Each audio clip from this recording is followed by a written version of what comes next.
Well, hi, everyone. I see the numbers to our room continuing to grow. I think we can go ahead and get started.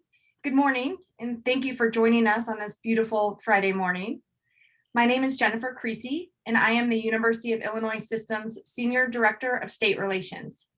I want to thank you all for joining today's conversation with the President of the U of I System, Dr. Timothy Killeen. We are going to begin with a presentation by President Killeen, providing an update on the U of I and an overview of our state agenda for the new General Assembly and administration. We will then turn to Q&A. We've received a number of questions already. Thank you for that. But you are welcome to continue submitting questions through the Q&A function, which we will be monitoring. And now it is my pleasure to introduce President Killeen, who in 2015 became the U of I System's 20th president after more than 3 decades of experience as a teacher, researcher, and leader in public higher education and government, including serving as head of geosciences at the National Science Foundation, which provides more than 1/4 of research funding for US universities. President Killeen, I'll turn it over to you. Okay, yeah, thank you, Jennifer, and hello, everybody. Good morning. I'm so grateful to all of you for joining us today. A real pleasure. My job is to reconnect with loyal alumni, advocates, and friends, and I really hope and trust that you and your families are doing well, enjoying the first signs of spring and the growing signs of hope that we'll be able to soon return to the lives that we all appreciate now more than ever. So before I outline our legislative priorities that I'd like to get to, I want to run through some of the achievements that we feel pride in across the whole system, successes that we'll continue to build on with the help of the legislative agenda that we seek your help to advocate for. As you know, I'm sure our successes have been literally life-changing, and our impact on the public good perhaps more evident than ever now during the COVID pandemic. We've displayed our land-grant power in real time, marshaling our world-class resources to overcome the historic challenges that COVID thrust upon us. And that includes leading-edge clinical testing, clinical trials at UIC for vaccines that are now rolling out, the ones that we're using to protect our citizens against the virus and to create the immunity that will help bring us all back together. Then, of course, there's the breakthrough testing and surveillance ecosystem that we created to safeguard our campuses against COVID. There's a good chance you've heard of it, and our campuses are among the most safe places to be in the whole country. It's been featured on national media outlets from CBS to CNN, Washington Post, New York Times, hailed as a national model by Fortune magazine, and our success is being leveraged by the NIH in its efforts to improve testing nationwide.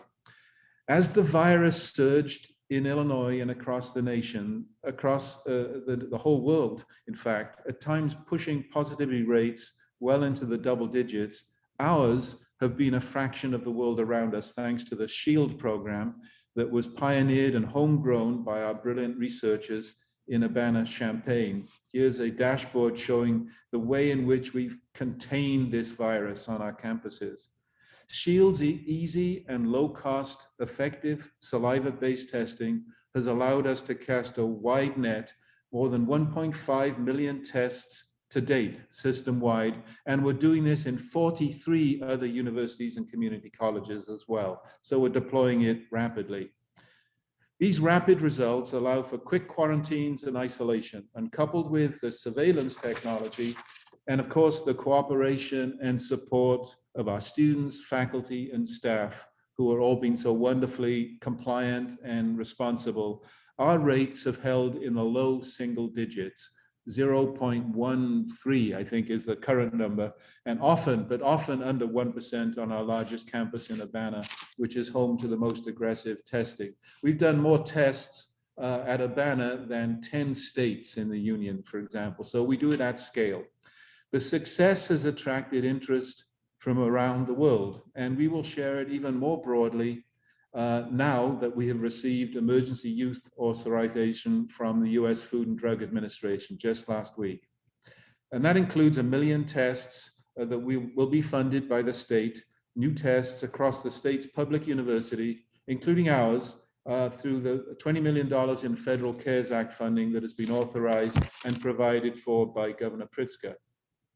Many other clients across the state and beyond were already using SHIELD by establishing their own CLIA certified labs, including University of Wisconsin, Notre Dame, Indiana University, Wyoming University, Idaho State, and many other places. Companies like Bloom Energy, a green energy company in Silicon Valley, and even countries like New Zealand and the Philippines. This success, in which we're so proud and we're keeping with, has been guided by a strategic framework that was approved by our Board of Trustees in 2015, after it was developed through a really thorough, inclusive process, many town hall meetings and drafts that capitalized on the insights and expertise of our many stakeholders. So we have a guiding document that truly is the shared collective vision of the University of Illinois system. And the framework has been our North Star ever since, our call to excellence and integrity, based on 4 pillars that reflect everything we're determined to be. So I'm going to go through quickly the pillars just to remind you what we stand for and how we're moving forward. Pillar 1 is entitled An Institution of and for Our Students. It's not the economy stupid, it's the students stupid for us. It's our most fundamental mission, to be an institution that belongs to and is for our students, to open the doors wider and wider to ensure students' success, affordability, access, completion, and success in civil society. Since then, and because of this commitment, our system-wide enrollment has surged more than 12%, from 80,000 in the fall of 2015 to more than 90,000 last fall. Record enrollment for the 8th straight year, even amid demographic shifts and the historic challenges we faced this year due to COVID. So families are voting with their feet, and young people are coming to gain a world-class education at the University of Illinois. Our commitment includes ongoing increases in areas that promote equity, and we never stop working to serve the students of Illinois, to open the doors of opportunity for underrepresented students, and to change the trajectory of entire families by welcoming more and more and more first-generation students. In the 5 years since our strategic framework was adopted, I'm very proud to say that underrepresented students across the system have increased to a record 32% of all undergraduates, up from 25% in 2015, all-time highs. Our ongoing enrollment gains are rooted in extraordinary academic programs that attract the best and brightest students from around the world. In the latest US News and World Report ranking, Urbana-Champaign ranked as the 15th best public university in the nation, and UIC jumped 8 spots up to 52nd, putting 2 of the nation's very best public universities under the umbrella of the U of I system. We're very proud of that. UIS, again, ranked as the best public university in Illinois, regional university in Illinois, and among the best in all of the Midwest. Our enrollment growth is also being supported, really importantly, by a historic commitment to affordability. In January, the Board of Trustees approved a tuition freeze for all incoming undergraduates next fall of 2021, adding to cost containment efforts that included a 5-year freeze for Illinois students that stretched from 2015 through 2019, our longest freeze in a half century. That means that in-state undergraduates will see a freeze in 6 of the last 7 years, no cost increases on tuition. Our only increase for in-state students over that period was a sub-inflationary 1.8% increase last fall, an increase that we covered for every Illinois freshman to help them through the economic hardships many faced due to the COVID pandemic. Holding down costs will be just as important next fall, and it's incumbent upon us to support our students and maintain the pipeline of next generation talent that our state needs to move past the economic fallout of the COVID pandemic. We're committed to affordability. The second of our pillars, our framework's 4 pillars, calls upon us to think big and to use our research and scholarship to solve the world's greatest challenges. And that legacy has made us a place where the world turns to solve those challenges. And we've attracted more than $1 billion in funding this year in the thick of a global pandemic for sponsored projects. That ranks among 15 universities nationwide and puts us firmly in the top 25 universities in the world for innovation. Urbana-Champaign routinely leads innovation in NSF grant awards, and UIC is a top recipient of NIH funding. It is funding the breakthroughs of tomorrow, such as pioneering work by researchers in Urbana that's engineered a shortcut around a glitch in photosynthesis. We're improving photosynthesis that could make crops 40% more productive and provide the food that is critical to sustain our ever-growing world. And last fall, we also partnered with the prestigious University of Toronto to lead a binational consortium created by the Council of the Great Lakes region. The consortium will capitalize on a network of world-class teaching and research universities that are the strength of this huge region in our continent. Together, that will facilitate cross-border collaborations and work with companies and government to promote sustainability and create that pipeline of talent and innovation to ensure the region's long-term competitiveness. One of my personal goals is to abolish the term Rust Belt, which is such a pejorative term. We can lead the whole region. And our discovery doesn't gather dust on the shelf.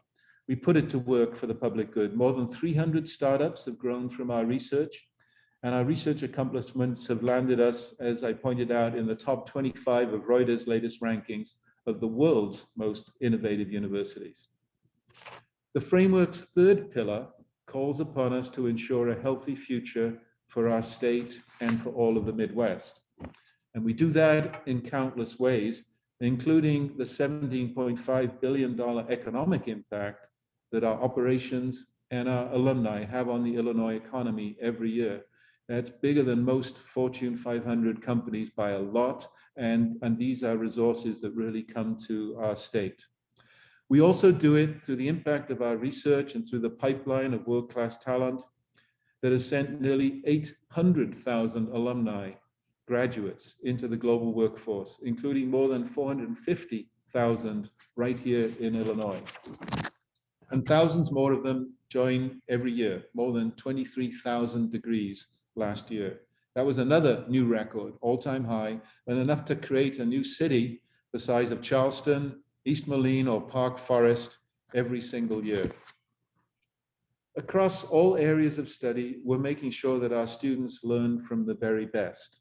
A $60 million presidential initiative under the leadership of Vice President Bob Wilson, who you'll hear from later, has added 24 star new faculty in the last 3 years, globally regarded scholars in a host of critical fields, from engineering and medicine to public finance and history and so forth, across the board.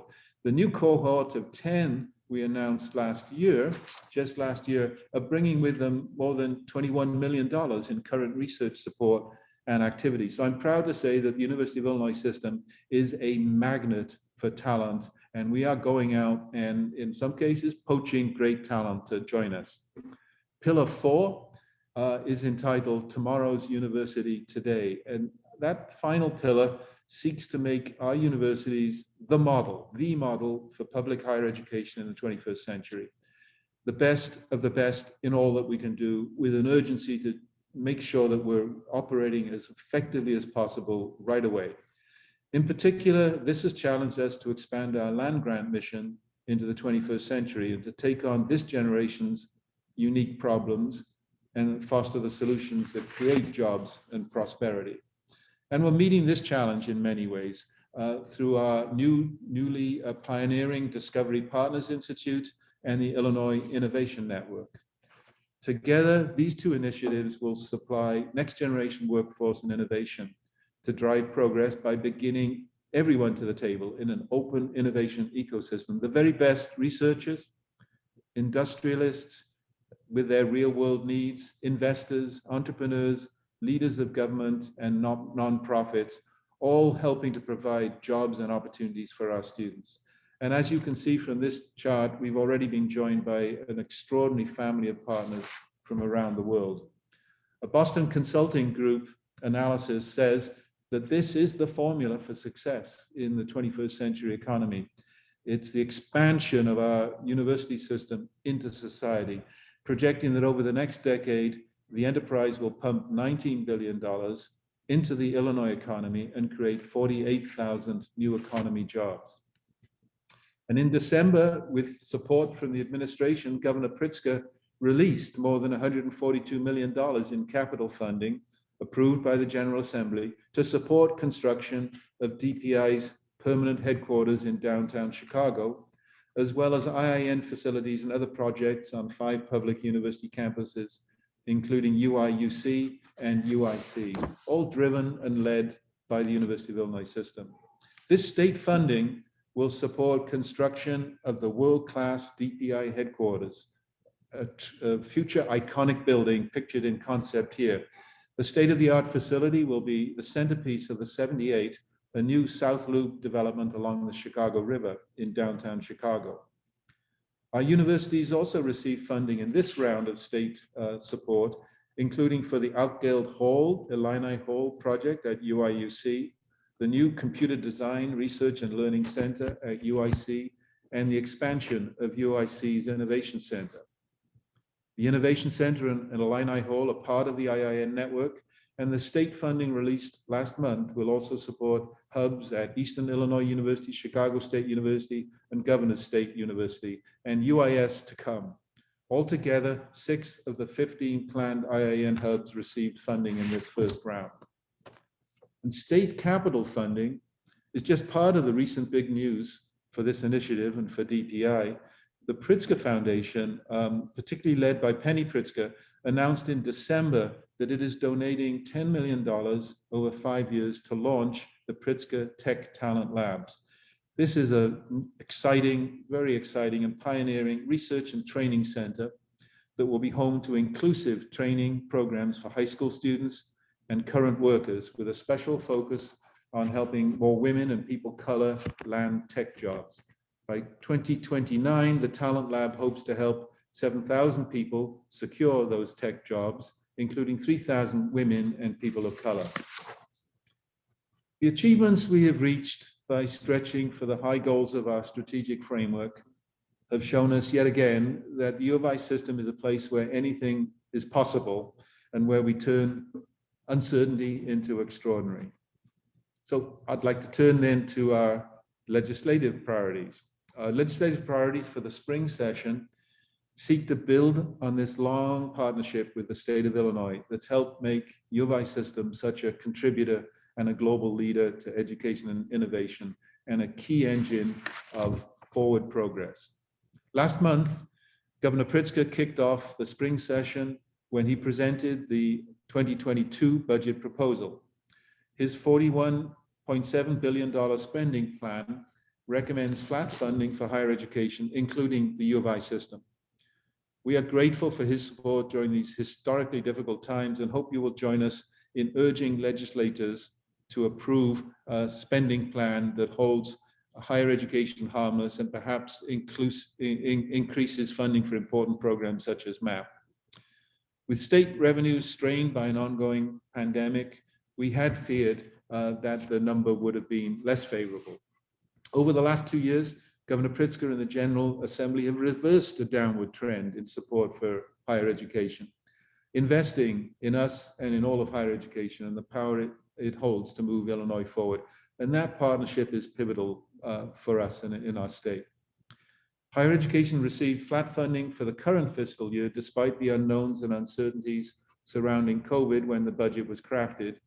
This year, we received a nearly 5% increase, the largest increase in almost 2 decades.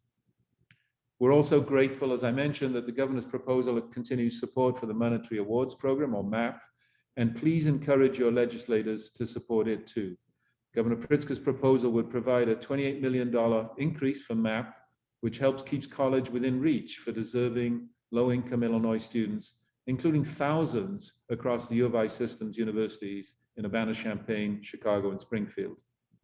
The governor's budget proposal also reauthorizes all capital funding initially approved in fiscal year 2020 for bricks and mortar projects across our system, including funds that I mentioned earlier for the development of Discovery Partners Institute and the Illinois Innovation Network.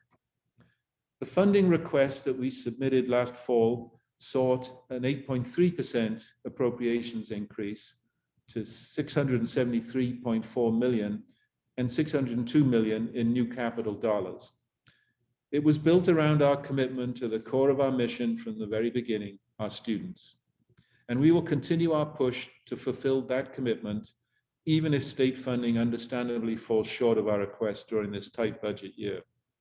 And we will be great stewards of state support and will maintain a laser-like focus on access and affordability, on serving the students of Illinois, and on providing a world-class education that will lift not just their lives, but their communities and our state.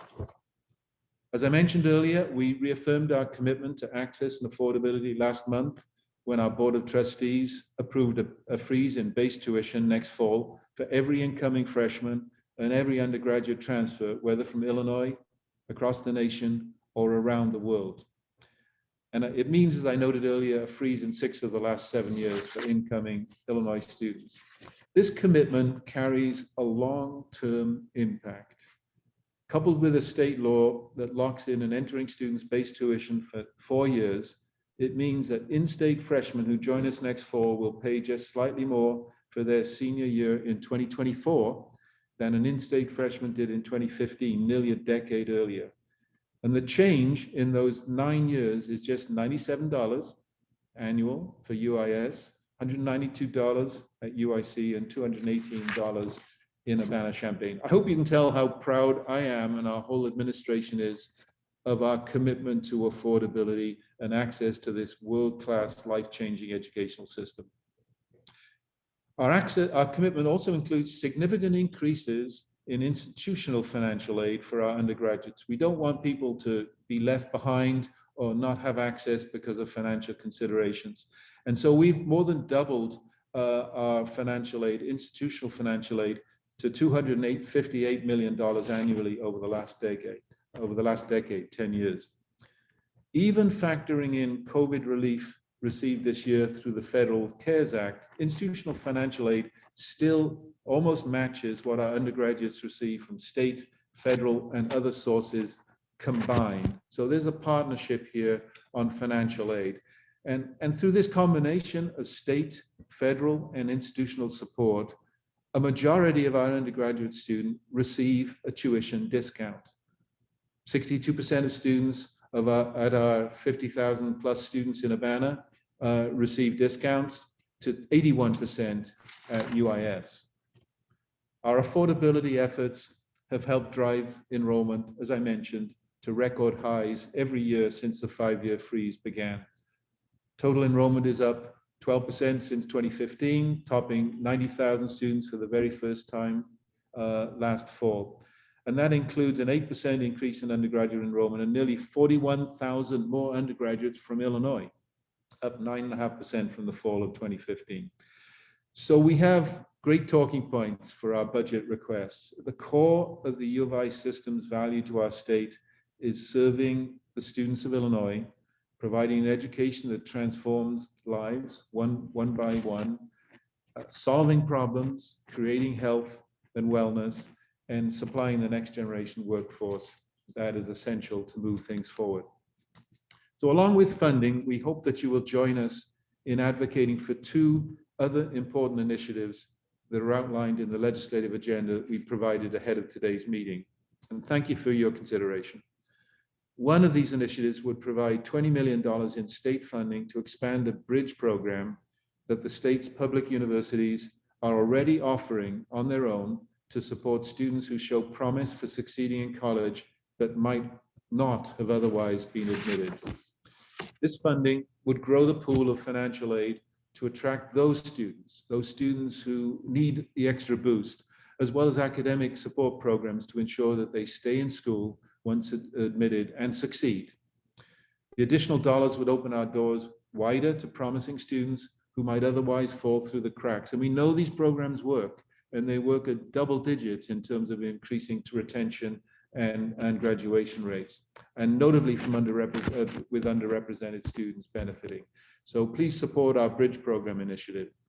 The second legislative priority would expand opportunities for minority-owned businesses. It proposes a series of procurement reforms that would cut red tape, and we have red tape, and dramatically increase the number of diverse businesses that qualify to do business with public universities and state agencies.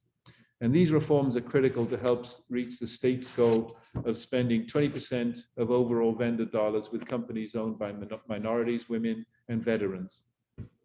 More importantly, it would support the success of those companies and help lift the communities that they call home. So I hope that you will join us and advocate for these proposals and the overall standing of the University of Illinois system, public higher education writ large, and to share your personal stories about the value of this enterprise and what it has meant for you in your own lives and in your family's experiences. If you aren't already a member, Illinois Connection makes it easy to call, email, or tweet your elected officials on behalf of the University of Illinois system. We make that easy, and it's easy for you to become an advocate right now. We're posting a link in the chat that you can click to register and become an advocate. So thanks again for bearing with me this morning. There's a lot going on, many more things I could have highlighted and mentioned, but it's essentially a noble enterprise that's alive, well, and flourishing, and really lifting up our state and our region. Thank you again for taking the time to join us today and for your loyalty and commitment to this world-class university system that is yours. Thank you, President Killeen, for that great overview. Now we'll turn it over to the Q&A. And I think we had a couple of questions already submitted before. So can you kind of go into more depth on what you think the long-term impacts of the pandemic will have on higher education? And what is your vision for higher education in the next 5 to 10 years? Well, first thing to say is we have jumped into action because of the pandemic effectively with vaccines, therapeutics, taking care of people, working through all of the issues of how to create safe learning environments. And we're very proud of all of that. I don't think any university anywhere can compare with what we've been able to accomplish because of the brilliance of our faculty and their hardworking ethos of just getting it done and moving in. So I hope you share that pride. But one of the silver linings of the pandemic has actually been, it's forced us to be more nimble and more innovative in some ways. Institutions have had to make a lot of changes. We had to go home and teach and use the distance educational activities much more prominently, some of which will actually enrich what we do even after we defeat the virus.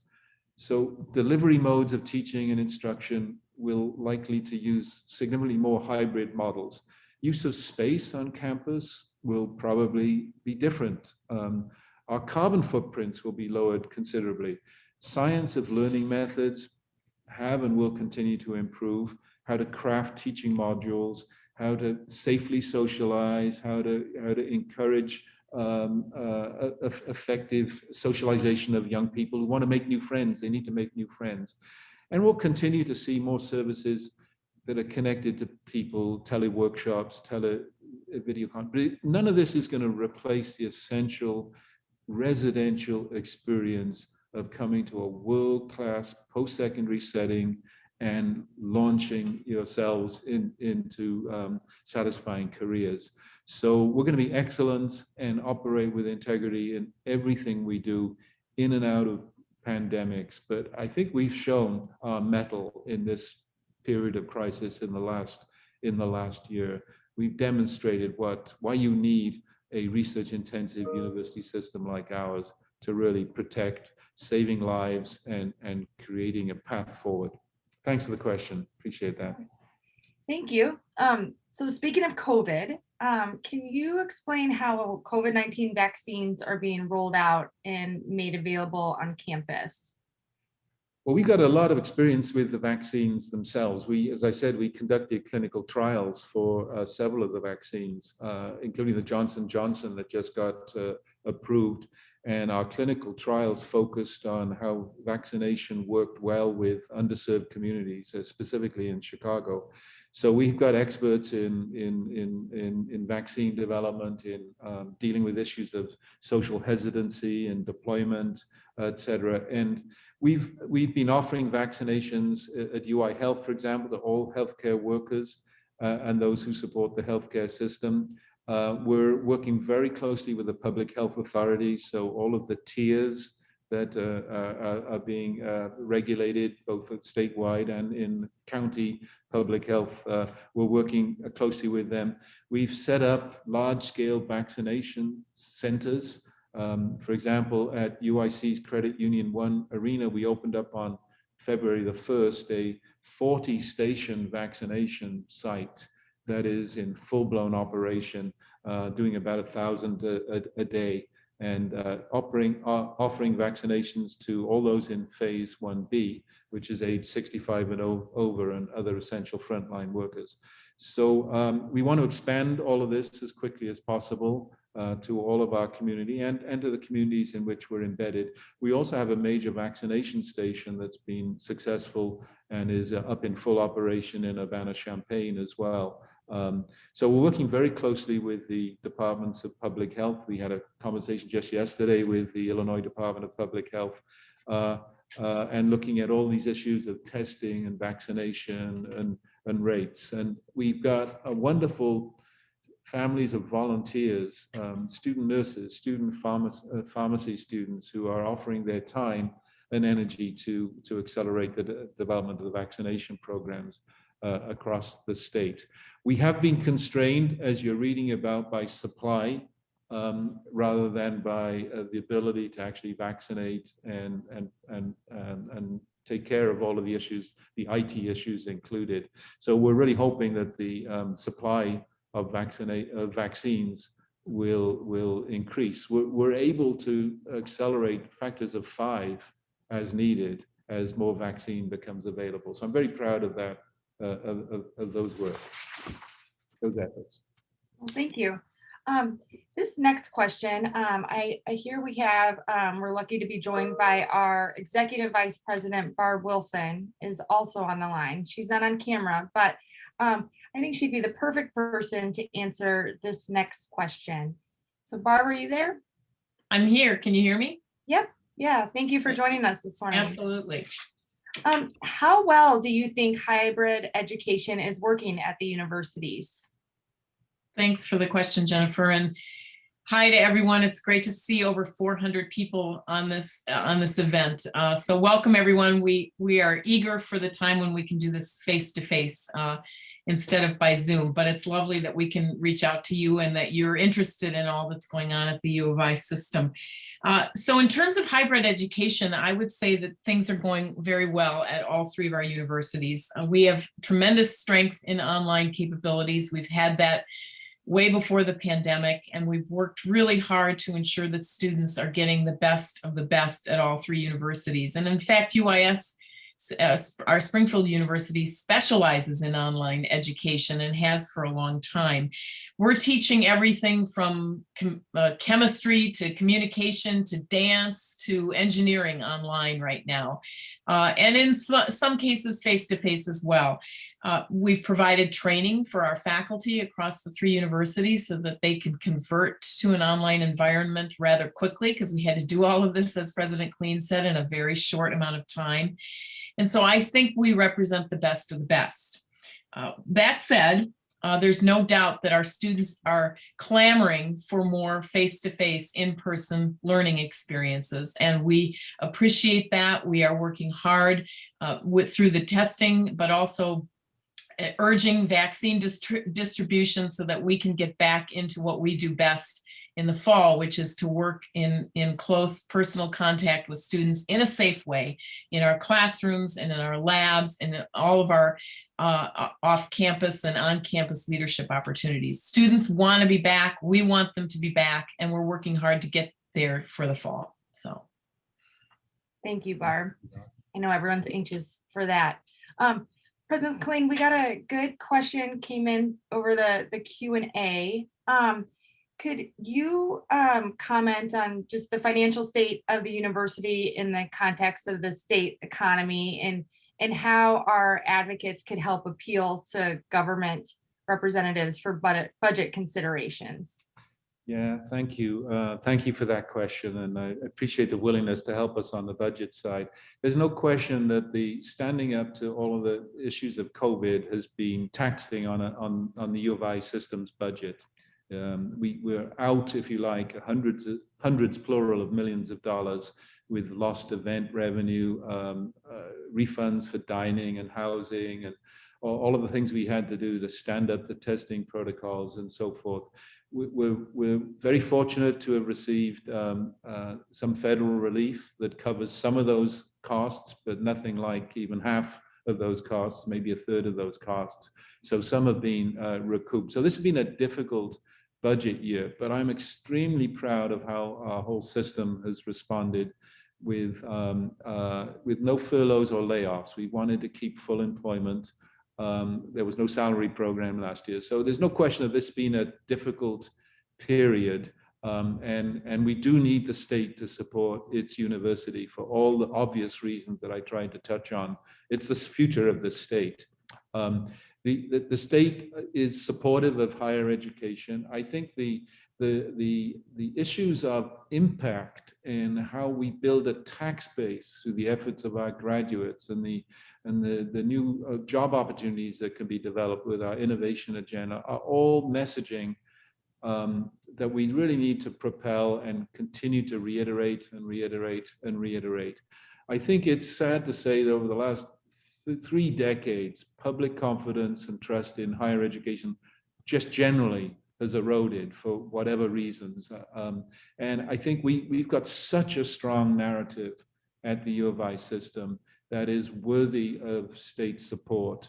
And frankly, we need to grow it from where it is because of all the many more students we now have under our wing. We need to recruit faculty, more faculty so that we get the student-teacher ratios back at, where they need to be in balance. And state funding is pivotal for that. So I would, if you're willing to help us in advocacy, the general need for increased investment in the University of Illinois system is palpably obvious to, I think, and increasingly so. Those states that do well, those cities that do well, have strong public universities that take care of providing opportunities for people. So we need to get back to a mode where there is strong public confidence. Obviously, all the issues of transparency and effective stewardship and accountability are important. Performance.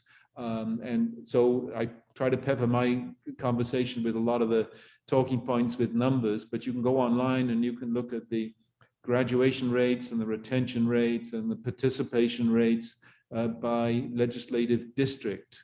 So we keep track of everything and it's all online, and we're very proud of those numbers because they all exceed national norms. We are really a great institution in terms of outcomes. So making the case that this is not, in fact, it's not at all a cost center. It's an investment opportunity. It's a profit center for a state that wants to embrace its future. Every dollar that comes to the U of I returns multifold, and we've got those numbers too, back to the state's economy. So just making the case of the value proposition is incredibly important. And please do that. In terms of what we need, obviously we're working, in a state that's reeling to some extent with the pandemic. Every place you look is trying to make it through, and there have been budgetary hits. So we want to be realistic and not outlandish in what our expectations are. But now's the time to invest in public higher education, particularly in superb public higher education.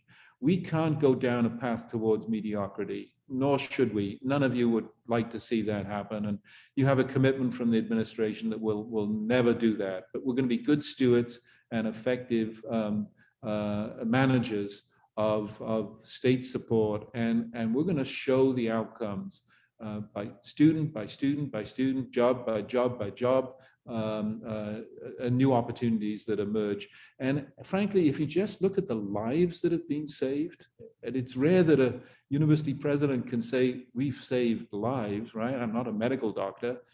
We do have a hospital and very proud of what it does.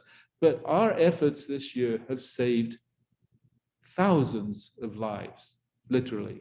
So the value that we bring to the table is very important. You can probably tell I'm a bit passionate about this topic. We show up all the time at the state legislative community, and Jennifer and her team do a wonderful job of being present, so those decision makers appreciate the value and the impact of our sector in particular. But there's more to be done. And so we're just really happy to see all of you participating today. Thanks for the question. Yeah, and to kind of elaborate on that, we had a question about the change in leadership in the General Assembly and what you think the implications are for the U of I system. Well, it's we have a caucus in the state legislative system that Jennifer led the development of, and it's grown to be the biggest caucus in Springfield of any, as I understand. It's 1/3 of the General Assembly have direct connections one way or another to the University of Illinois system, either being parents of students or having been alumni themselves. And we meet with them regularly, bipartisan caucus. So that's a very important component of our interactions with the General Assembly. And in fact, there's been a lot of new members elected in the last 2 cycles, maybe about 80 new members. And so we've onboarded them, we've worked with them directly, and I'm delighted to say that we've got many more members of our caucus there too. But it's not just the caucus, it's just the General Assembly writ large. Speaker Welsh, obviously that's an important change, recent change. He's an alum. He's an alum of the John Marshall Law School, which is now part of UIC, and he's an active member of our caucus. He served as chair of the Higher Ed Committee, and we have a great working relationship with him. We develop bills, we iterate, and we get input, and we propose things, and we're doing all of that. In fact, the 2 legislative agendas I mentioned are very much, we've got sponsorship already for these efforts, and we have great working relationships with the bipartisan state legislature. And we show up a lot, and maybe I could ask Barb as well to comment on this if she's willing. We kind we believe that you've got to actually show up and make your case, but in a very respectful way and in a legitimate way, not hyping, but answering questions, being very responsive and respectful of all of the issues and pressures in the state, in the General Assembly. But I have to say that I think the support is painted through the General Assembly for what we bring to the table. And we're in a stronger position, I feel, than ever before. Maybe Barb, you could make a couple of additional comments on this, because Barb and I show up so frequently that, they don't say, oh, there they come again, but it's close to it sometimes.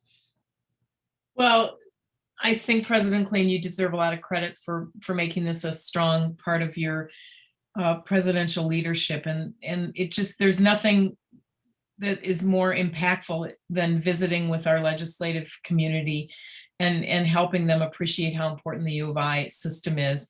We actually have 1-pagers that we hand to them every second that we can, and Jennifer's a big part of this and her team, that show how many students are in their district, how many alums live in their district, how many businesses are in their district. So we're constantly helping them appreciate the impact of this great system across the state of Illinois. And I think that's just, you can't do enough of that. And we miss the in-district visits because of the pandemic, but we're doing a lot of Zooming.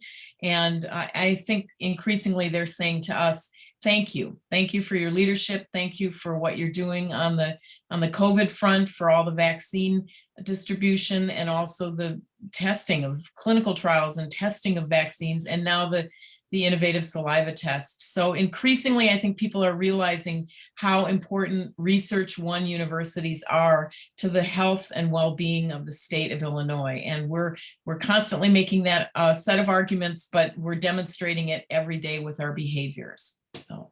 And I'd just like to add, Jennifer, if I can, that UIS is a very important component of the system in this regard. They have a public policy program that's really excellent, known internationally. And we have over 200 students from UIS who are working as interns in the state capitol. So almost every office that you go into, you'll find a friendly, effective UIS student working there. So that's a little bit of the secret sauce we have available. And we, of course, we do studies that are directly relevant to public policy. And we've done through IGPA, the Illinois Government Public Policy effort, that's a system-wide effort reporting up to Bob. We've done multiple studies that are relevant to public policy in this pandemic, including issues on family resiliency and economics and so forth.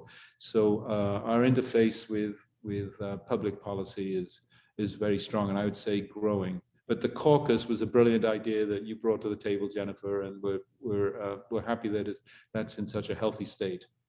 Yeah, well, thank you. I have another one that came in through the Q&A for Barb, I believe. Barb, could you share some of the details on the Presidential Arts and Humanities Initiative? Yeah, thank you for that question. Oh my goodness, that's one of the more exciting things we've done out of the system offices. About 2 years ago, we launched an effort to fund various activities among our arts and humanities faculty that would showcase the importance of the humanities and the arts to the public and in our communities. We received over 50 proposals from faculty across our 3 universities, and we funded 14 of those proposals. And the COVID has had a little bit of a negative effect on progress, but I can say that nevertheless, we're making really strong progress. And we've got examples of that, including one group. I'll just give you 2 examples. One group of faculty across 2 of our universities created something called the Hip Hop Express. It's a bus that travels across the state and teaches young people about dance and about cultural heritage and about the importance of movement. And it also does a little bit of recruitment, frankly, for the U of I system. It's targeting middle school and high school young people across the state. So that's just one example of a combination of dance and history and then showcasing the importance of cultural heritage. We've got others. We sponsored the Year of the Creative Writer, and this was mostly at Urbana, where we brought speakers in across the year to showcase the importance of creative writing and how to do it, as well as how to celebrate it.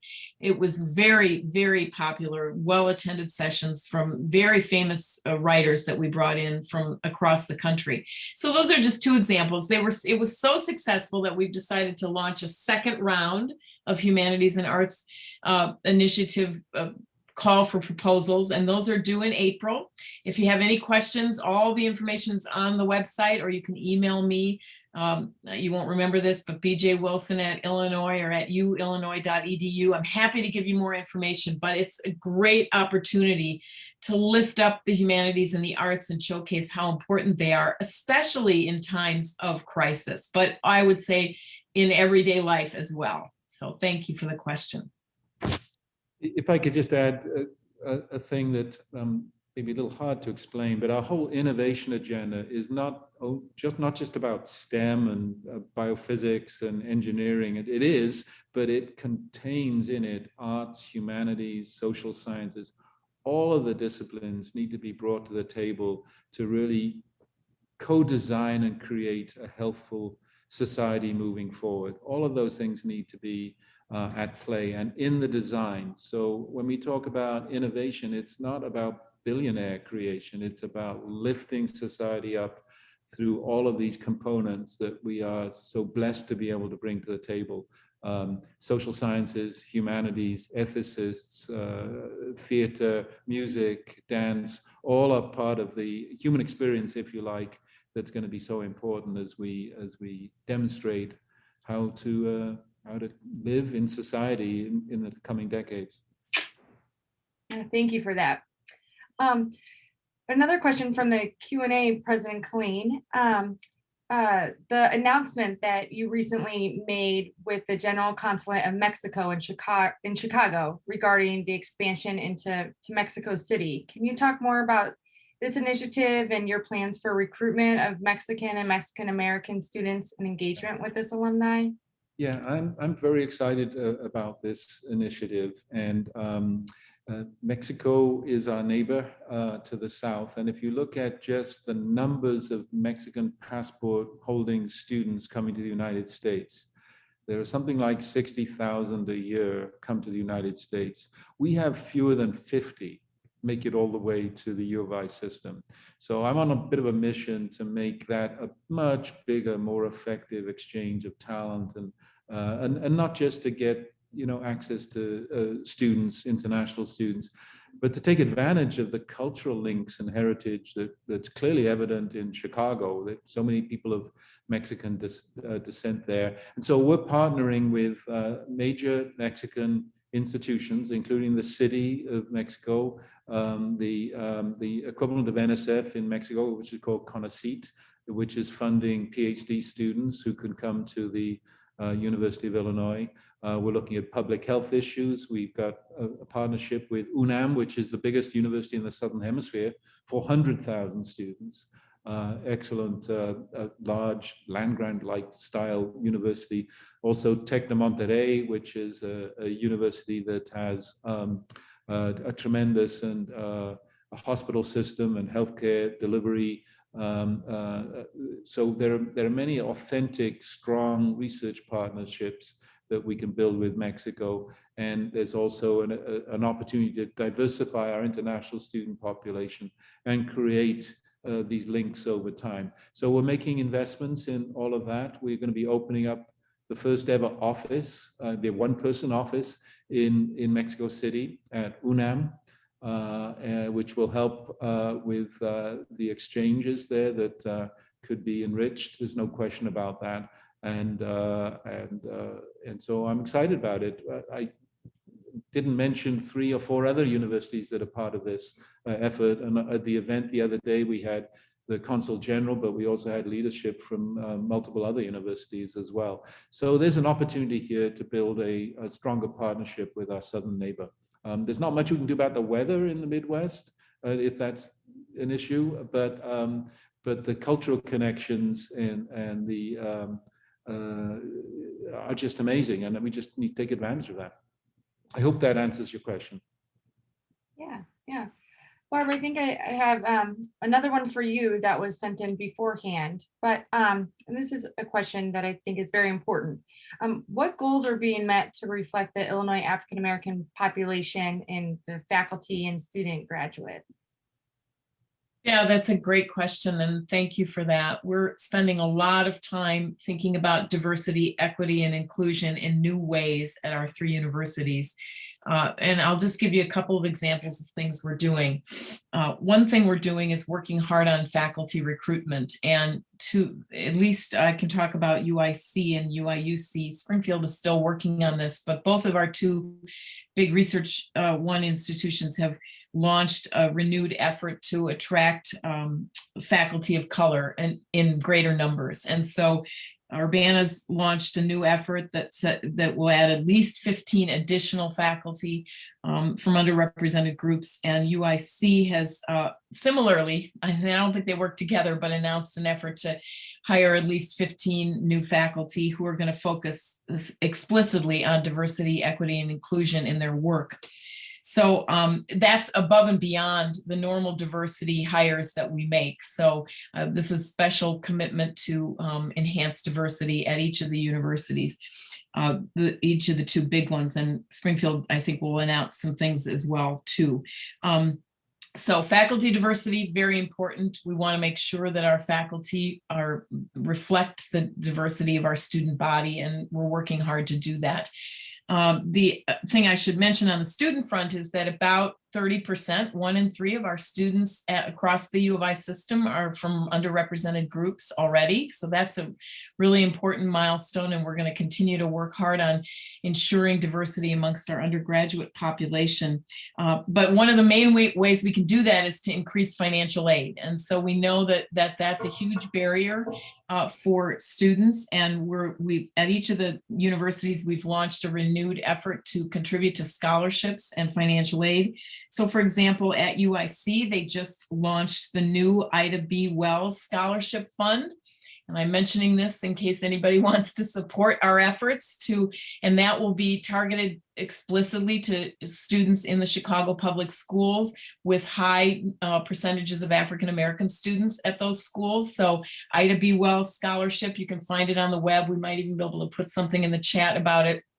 But that's a really great initiative. And then at Urbana, many of you know, a couple of years ago, Urbana launched the Illinois Commitment effort, which promises full coverage of tuition and fees for any student whose family income is at $67,000 or below. And that particular initiative has really helped to increase diversity. Right now, just so you know, at Urbana, 72% of African Americans at Urbana pay no tuition and fees as part of their commitment to affordability. So we need to get the word out that our institutions are affordable because of our intense commitment to financial aid and scholarships. So if you can help us with that, please do. And if you want more information, I'm happy to share it. Thank you for that. Well, I think we have one last question, and I think it's a good one to close on. But if you could talk about how the U of I system coordinates with the other state public universities to support funding for higher education in Illinois. Yeah, thanks. And Bob can help with this one too. We coordinate intensively. There are weekly calls with all of the presidents and the government liaison members. People like yourself, Jennifer, are also on those calls. So we share a lot across the public higher education landscape. And we often will draft letters in advocacy, for example, for the Bridge program, and have all of the presidents of all the universities sign on to that. So we do extensive coordination. Our Illinois Innovation Network initiative involves all of the public universities in tailored ways so that what's appropriate for Macomb and Eastern is built up in the innovation network that we're talking about. So we're working intensively with our other universities. Often they look at us a little bit with eyes that say, whoa, you're so big and fast moving and we can't keep up with you. Sometimes that happens, but we try to be very respectful in that interface. But we have to acknowledge that over 50% of the students from Illinois in public higher education are our students. So we are the big contributor to public higher education.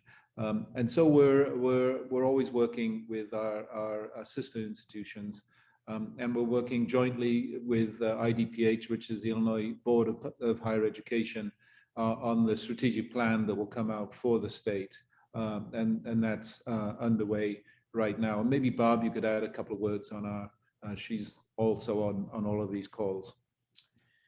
Yeah, the only thing I would add to what you've said, President Killeen, is that we're also working on some activities around student recruitment.